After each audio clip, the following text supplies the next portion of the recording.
This is Swiss and Chips, your British guide to Switzerland.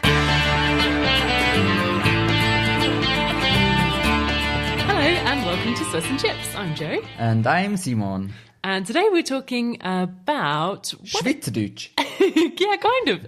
Swiss German. What it's like to move to German-speaking Switzerland when you don't really speak German and definitely don't speak Swiss German.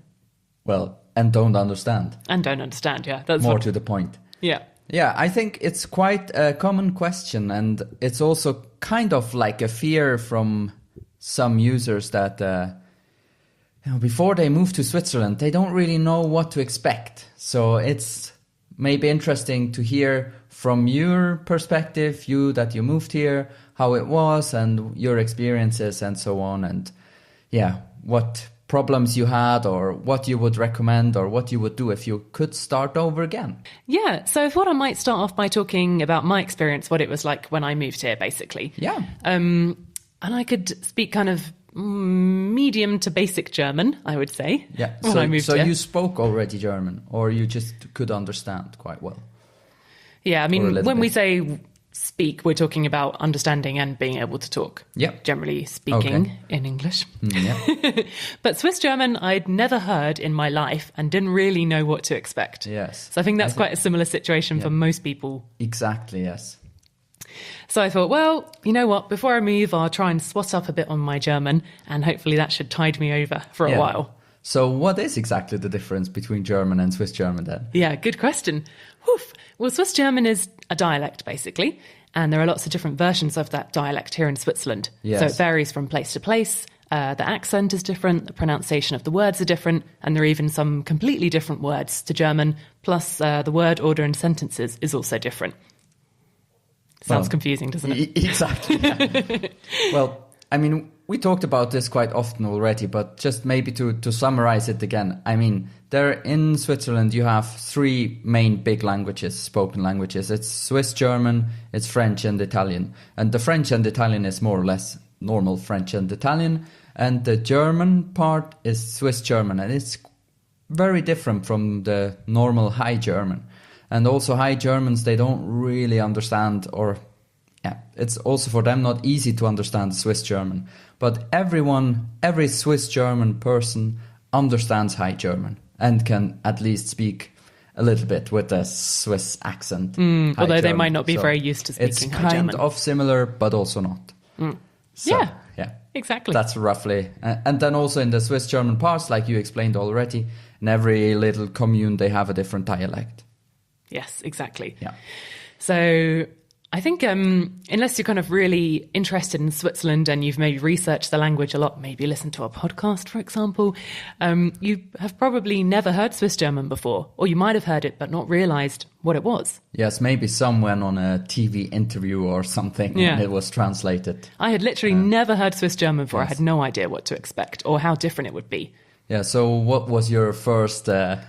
thought when you heard it? Or can you still remember how it was when you first heard it? I can't remember the first time I heard it, but I think one of my earliest memories of Swiss German, this would have been 9 years ago. Sounds like a long time now, doesn't it?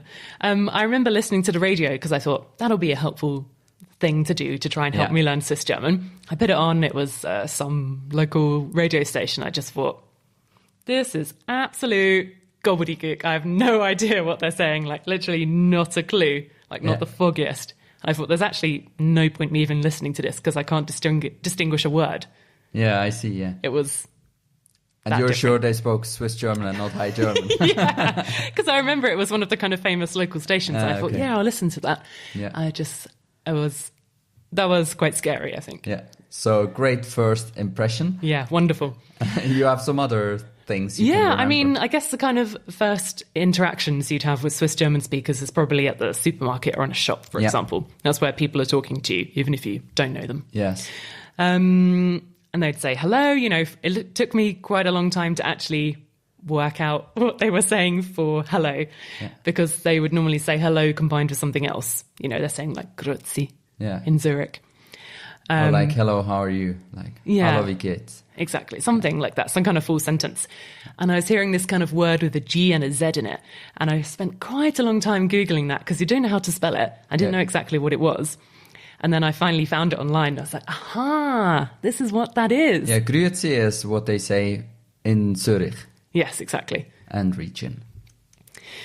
So that was a big step. Not in Bern. In No, Bern not they in Bern, say it's different. Grüße. Grüße, genau. Yeah, so that was a big first step. I guess that took me a couple of weeks. One small side note. Yes, please. Did you know how the people from Wallis, that's a canton in the southwest of Switzerland, how they call the people living in Zurich? No. Grüezis. Really? Yeah. That's a cool name, right? Yep. Or does that mean? Well, it's like, it's a friendly slap on the shoulder. Okay. And a little bit in the face. All right. So I won't use that in that case. Good. No, they just officially call them Grüezis. Because they say Grüezi. Okay. I mean, they say Grüezi, but in Wallis they say Grüezi to Grüezi, so whatever. God, it's so confusing. 9 years in, I still don't know what we're talking about. No. Whatever. It's got way better. Yeah, So back on track, back to the supermarket. This was really my early testing ground for Swiss German. And they'd scan all your stuff, the people at the checkout. We didn't have so much self-checkouts back then, so it really was at the checkout. And then at the end, they'd say something and give you your receipt. Cumuluskarte. They'd ask for this thing. Yeah, like a club card. Yeah, it's like your points card thingy. Say something else, give you the receipt. That took me ages to work out. Yeah. Do you want a bag? Also there, basically I said no to everything because I didn't know what any of it was. Yeah. And at the very end, they used to say this sentence. You know what this is because we talked about it before. Sammeln Sie Märkli. Samlet der Märkli. Exactly. And I had no idea what this was, so I just said no and kind of walked away. And then one day I thought, you know what? Be brave, say yes, and see what happens. So they said Samlet der Märkli, and you were like, Yeah. and then what happened? And smiled. And then this woman kind of turned around and rummaged in the little box and pulled off a sheet of small stickers, ripped it off and gave it to me and probably said something else like, enjoy your Märkli. And I was really like, what? And I just thought, I've got some stickers for children or something. Yeah. Now I look like an idiot because I said, yes, I want the children's stickers. Yeah, but basically they are like... They're kind of a little collection stickers. Yeah. You've probably seen them. Yes. And you can save them up on a small card. I mean, you, the listener. Yeah. And if you collect a certain amount, then you can get something cheaper, basically from the supermarket, like kitchen pans or cuddly toys or whatever. It's like basically collecting stamps. Yeah, collect exactly. stickers. Exactly. Yeah. So that was good. And what I did a lot was try and remember these things that people had said, and then there was someone I worked with who'd lived in Switzerland a while longer, so I could say to him, this thing happened. Do you have any idea what they're talking about? I see. So that worked sometimes. If I could remember it well enough what the person had said in order to be able to repeat it. Oh, in order to repeat it. Speaking of, now I want to know, so what was the first things or sentences that you knew by then, or that you have learned? And also, would you recommend to learn some words before people come, or what do you think? On reflection, I think it would have been wise to have found out how to say hello and thank you before I moved here. Yeah, but how can you learn that really when you live in London, for example, and you move to Bern or Zurich or somewhere else, and everywhere they say it a little bit different? I mean, the thing is, you should just learn it for the place that you're going to move to. I don't think you should try and learn it for everywhere. But if you're moving to Zurich, I would learn how to say hello and thank you, make a goodbye in the Zurich dialect. But just so you know what people are saying to you. Otherwise, you're just really lost. Yeah, what I'm saying is more, if you move to Zurich, do you already know how they say it there? How can you learn it? Or maybe there are books like translators, Zurich dialect. Yeah, basically, English if you look around a bit on the internet, then you'll start to kind of see that there are a few books that can teach you a few basic words in Swiss German. There are at also least a few websites where you can say, there's a few websites that have a kind of the basic words on and so on. But I think trying to hear it is so you quite would hard. recommend to look up these websites, and if you move, for example, to Bern, specifically look for a translator Bernese German to English. Definitely do that.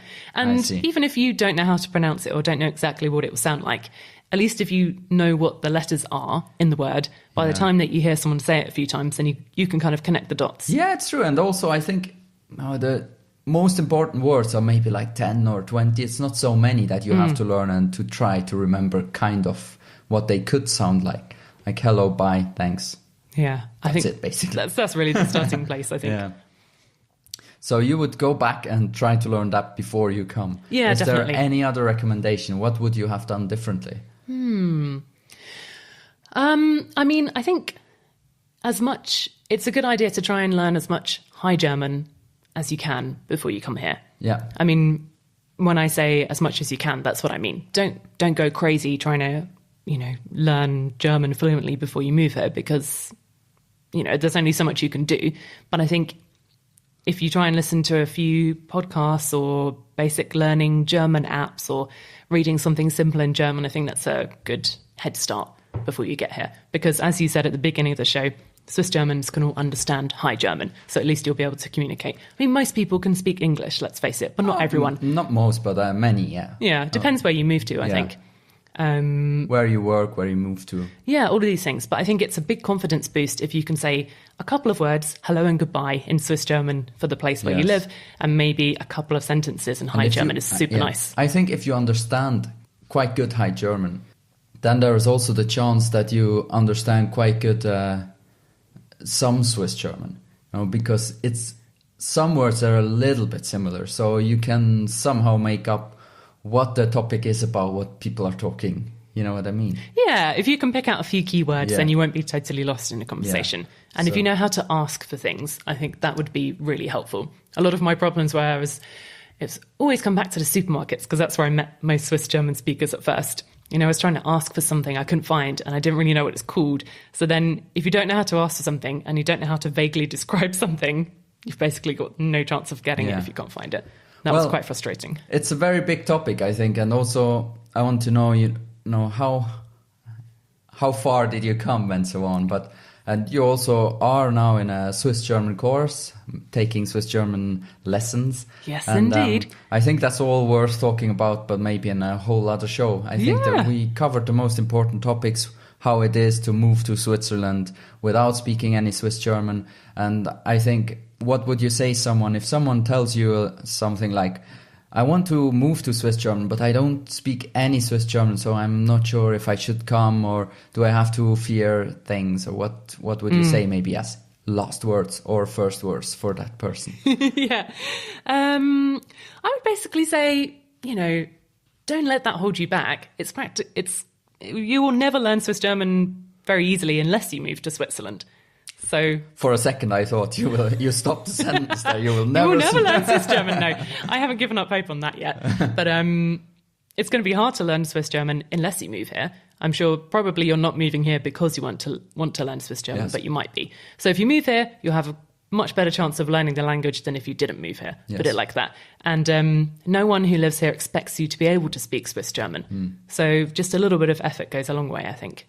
Yeah, and it probably won't be your aim to try and speak Swiss German, but to try and understand it, I think, is most people's goal. But most important, don't hold back. Yeah, don't exactly. Let that hold you Don't back. let your fear hold you back. Yeah, and I think this was my problem for a long time, I didn't know what people were saying. I was afraid to speak High German because I thought it sounded stupid. I didn't want to speak in English because I thought people would think I was ignorant. And so for a long time, I just didn't say anything to people who spoke to me in Swiss German. But just be friendly, and if you can't talk to them in Swiss German or High German, just be polite and say something in English, and who knows what might happen. Yeah, exactly. Or also try to speak in Swiss German. Few words you pick up, just throw them in and dive in. Yeah, just dive in, basically. What's the worst that can happen? Yeah. Nothing. That's a perfect final words to end the show. Yeah, and if you've recently moved to Switzerland and you're trying to learn High German, or maybe you've picked up a few words of Swiss German, we'd love to know how you've been doing it. So get in touch. You can talk to us in our Facebook group, which is called Switzerland for English Speakers. You can also email us as well, which is hello@swissandchips.com. And as always, if you want to find out more, you find the links and everything we talked about on our website, which is called swissandchips.com. And with that, we're done. Thanks for listening. Bye. Bye.